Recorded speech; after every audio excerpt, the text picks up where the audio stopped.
L'entreprise, ça fonctionne comme un théâtre, où pour un résultat optimal, il importe que chacun tienne son rôle et ne le mélange pas avec sa personnalité d'être humain.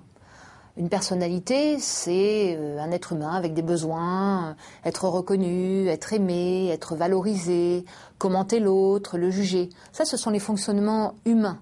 Dans une entreprise, ce qui compte, ce sont des rôles et des fonctionnements professionnels. Si on ne segmente pas et si les individus ne se protègent pas dans leur personnalité professionnelle, le danger est l'amalgame.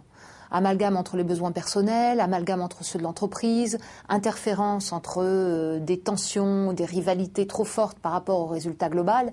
Et in fine, on se retrouve dans une structure chaotique, anthropique, où beaucoup d'énergie est perdue bêtement. Telle collaboratrice se verra, au moment où elle remet un rapport sur lequel elle a travaillé pendant des semaines, félicitée sur sa robe, ou bien tel collaborateur devra travailler avec une personne dont il aura entendu que cette personne a dit du mal de lui, donc il ne voudra pas travailler avec lui. Enfin, toutes sortes d'amalgames qui ne vont pas dans le sens du professionnalisme. Si on file la métaphore du spectacle, on observera que toutes les relations, les interactions dans un groupement humain, professionnel, sont scénarisées. Il y a un ballet de signes qui se comprend et se décode par les intervenants en interne. Exemple, le langage. Chaque groupement humain professionnel possède son langage, ses abréviations, ses acronymes. Ce qui fait que quand on est de l'extérieur et quand on les écoute s'exprimer, on peut avoir l'impression d'un jargon. De la même manière, il y a des codes comportementaux, gestuels, vestimentaires, qui vous stigmatise une entreprise dans les médias, une entreprise dans la finance, mais plus précisément telle ou telle entreprise. Et ça, c'est important de le comprendre et de le respecter si on souhaite s'intégrer. Il y a également des process, des façons de travailler très spécifiques à tel ou tel univers ou telle entreprise.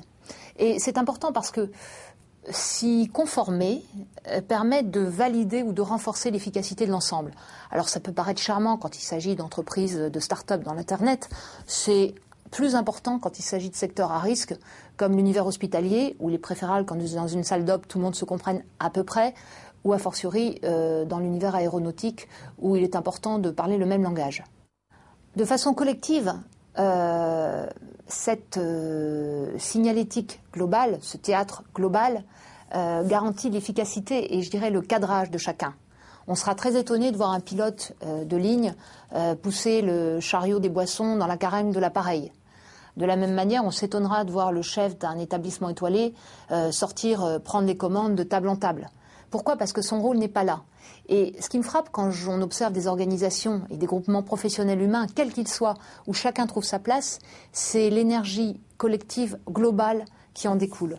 Qu'on observe une équipe de foot, qu'on observe une équipe de cinéma, une troupe de théâtre, une entreprise qui fonctionne bien lors d'un succès ou d'un accomplissement ou d'un achèvement, enfin d'une réalisation collective, on observe que tout le monde jubile de la même façon, quelle que soit sa place dans l'organisation.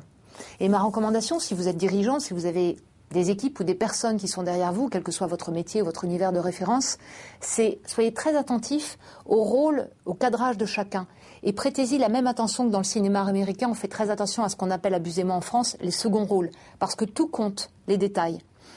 Et si vous-même, vous êtes dans une équipe où vous avez un rôle, petit ou grand, selon votre point de vue dans une organisation, voyez l'ensemble et référez-vous toujours à cette globalité afin de trouver votre rôle et le sens de ce rôle de façon plus précise.